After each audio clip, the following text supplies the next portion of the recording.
Hey,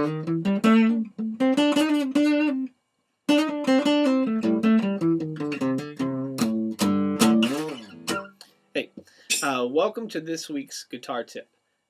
We're going to work on a chromatic exercise that begins on the 5th fret. So before we begin, make sure you got your guitars in hand and your picks because you're going to need them. What we're working on is an exercise that will help us become better pickers and better scale players so you can solo better. If you want to be a soloist or add some melody or play some riffs over some music or your own music or someone else's music, you need to be able to practice your scales, practice your finger exercises, and your picking. Those are key. Scales, picking, finger exercises. So you work those muscles so you can become an awesome guitarist, the greatest in the world. So let's begin. So always remember you have your fingers. You have 1, 2, 3, 4, and a thumb. So when I say finger 1, you're going to do this. You're going to use this one. If I say finger 2, you're going to use the one in the middle. Can't turn that one around, huh?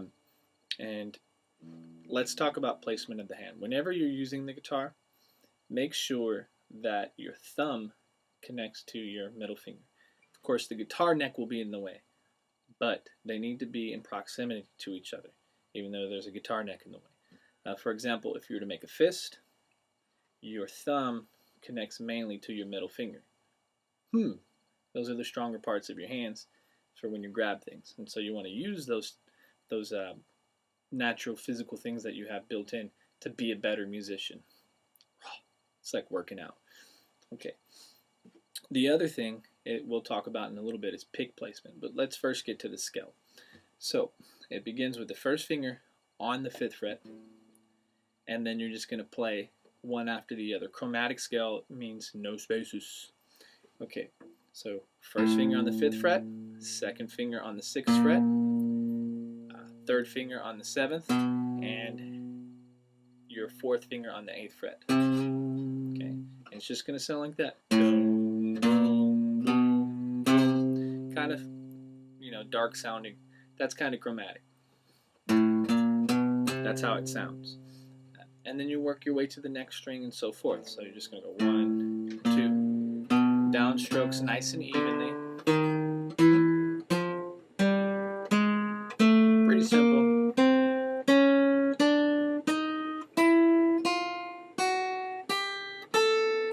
You're like, oh, that's so boring. Yeah, it's boring at first.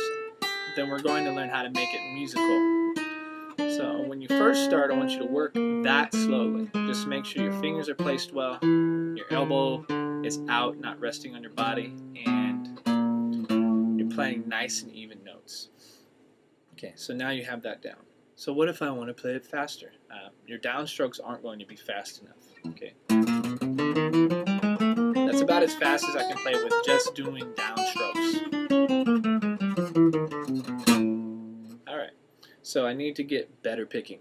I need more picking. That's why you see flamenco players or really fast players. Some of those guys that are the fastest, they use their fingers because you have more options. You have 4 to 5 picks on your fingers versus 1 pick. So 5 picks, 1 pick. So always remember that when you're exploring with your own natural abilities and practicing what's going to be the best for you. And I'm the one that I come from the school that I used to be like, oh, practice the things you're not good at. Now I'm from the school where you practice the things you are really good at and try things that you aren't so good at. And if you get better, keep working on it. But have fun. Don't beat yourself over some things you can't accomplish or won't do so well. Focus on what you're going to really be good at so you become a winner. So you're going to take your pick and you're going to place it on the tip of your finger, not the very end, but it's that joint there. You can see it where the fingernail is. I don't know what that's called. Not a doctor.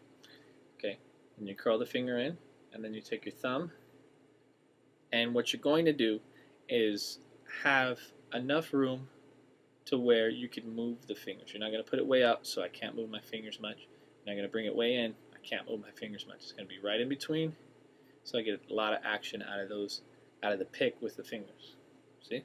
There's not a lot of wrist movement. Not a lot of wrist movement. I want to use the small muscles first. So the fingers, then the wrist, then the elbow. No shoulder movement, causes a lot of tension. Okay, gets in the way. Unless you're feeling it and you're really rocking out, you're not going to be doing that really while you're doing this exercise. So we're going to start by just using the pick, down, up, down, up, down, up, while working on the chromatic scale on the 5th fret. So down, up, down, up, down, up, down, up, and you do that repeatedly. Oh my God, repeatedly. Until it gets boring, and you get faster at it. Oh my God, and before you know it, you're playing that that bee song, that bumblebee song, or however it goes. It's a lot of just something like that. Okay, and then you do the same thing, nice and slow, all the way to the top, the high E string.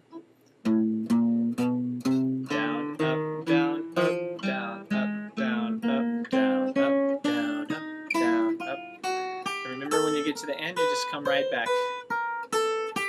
And on your way up, the key is do upstrokes first. They help you transition to the next string. So on down, up, down, up, down, up, down, up, helps you get to the next string. On your way up, you want to practice techniques to where you do an upstroke to the next string and keep going. So if I'm coming from the high E going to the B string, I'm going to do an upstroke. So because it just skips and it slides nice and smoothly to the next note I need. And when you naturally start with down, up, down, up, transitioning to that next string, which is the low A, is a downstroke. So you're transitioning smoothly, your scales are sounding smooth, your notes. So when you play, it's going to be faster. You got fast picking, so fast. And you got fast fingers because you've been practicing a lot. And you can solo. So now let's apply that. So you're doing that nice and fast. And if you notice,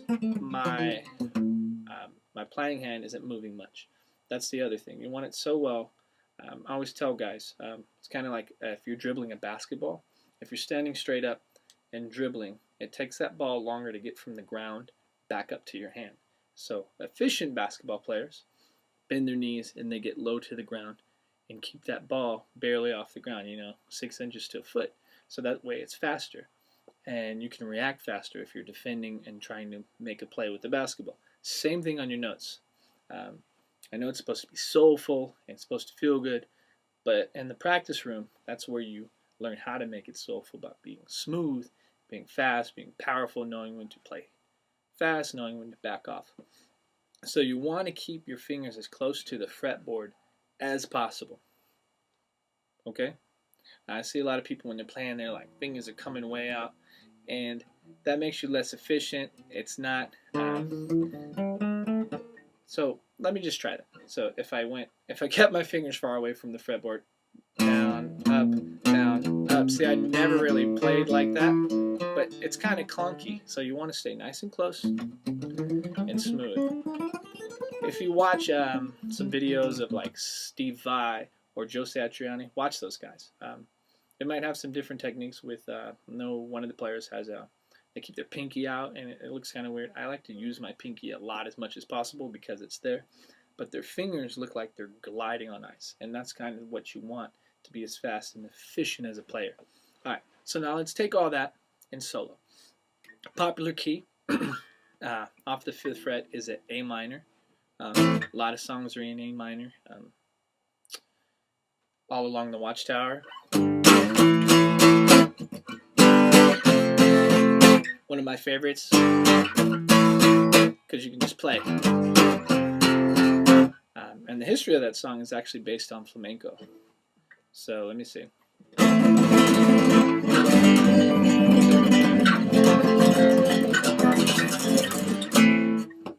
All right, so flamenco. So you want to kind of play in that style, be rocky. Let's see. All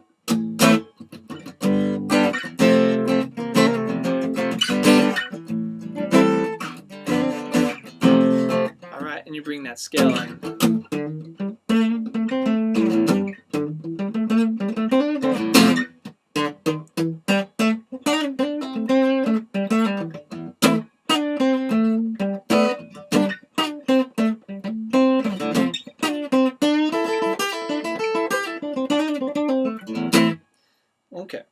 So there's your example. What I did was I played the A minor pentatonic, which is just a 5-note scale, very boxy, basic blues scale. And you just rock out as much as possible. So after you practice your exercises, practice your picking, make sure to have fun, be as musical as possible, and really find out what you're good at and what you enjoy. Typically, what you're good at is what you're going to enjoy. So like if you sing well, you're gonna sing a lot. You're like, oh, I really like singing. Well, that's because people tell you you sing good, and it's a reward. You sing, they say, hey, you sound awesome. You're gonna keep singing. If you play guitar well, and people are like, you sound awesome, you're gonna keep playing guitar. So make sure you practice so people can tell you you sound awesome, which I'm sure you do, and keep playing. Have a lot of fun. So let's do that one more time before we cut out of here.